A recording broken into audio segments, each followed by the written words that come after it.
Квалитетна филмска програма и познати имиња на светската кинематографија се очекуваат на 39-тото издание на Интернационалниот фестивал на филмска камера Браќа Манаки, кој ќе се одржи од 22 до 29 септември во Битола, а чии подготовки влегуваат во својата завршница.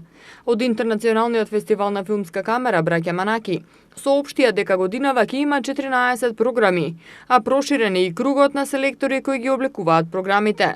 Новина е програмата Филмски класици Полноќен јавач, која вклучува филмови од светската филмска антологија, за кој помладата генерација има можеби само слушнато или прочитано, а која за публиката ќе понуди 4 филма од хорор жанрот во полноќните фестивалски часови.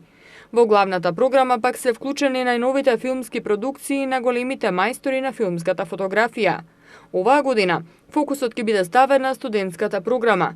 Годинава ќе има студенти од 15 филмски академии, најмногу досега од почетокот на основањето на фестивалот, а тие доаѓаат со свој филмови, по чии проекции ќе има дискусии и разговори. За студентите се подготвуваат и средби со филмските автори, кои со нив ќе ги споделат своите искуства.